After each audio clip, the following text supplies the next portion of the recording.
नमस्कार, Angika news TV में आपका स्वागत है। निर्वाचन आयोग ने लोकसभा चुनाव 2019 की तारीखों का ऐलान कर दिया है। इस बार देश भर में 7 चरणों में लोकसभा चुनाव का आयोजन किया गया है। बिहार के सभी जिलों में 7 चरणों में चुनाव होंगे।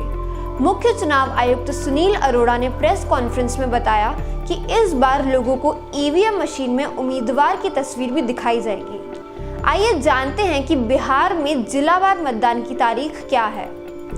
चुनाव का पहला चरण 11 अप्रैल को शुरू होगा, जिसमें औरंगाबाद, गया, नवादा और जमुई में मतदान किए जाएंगे।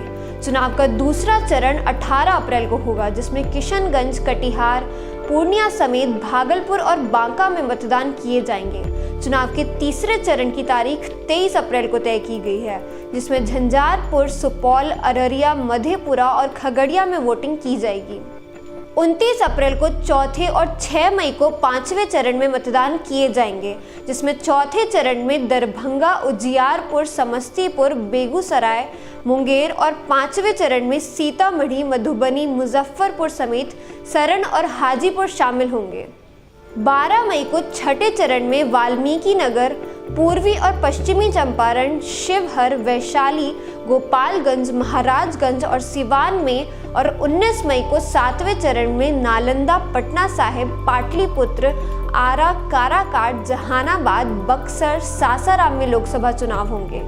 इतना ही नहीं, इस बार लोकसभा चुनाव के साथ कुछ राज्यों में विधानसभा चुनाव भी आयोजित किए गए हैं। निर्वाचन आयुक्त सुनील अरोड़ा ने मीडिया को जानकारी देते हुए कहा कि लोकसभा चुनाव 2019 के साथ ही आंध्र प्रदेश, अरुणाचल प्रदेश, सिक्किम और ओडिशा में विधानसभा चुनाव आयोजित कराए जाएंगे। यानी लोकसभा चुनाव के साथ ही 4 राज्यों के विधानसभा चुनाव भी होंगे।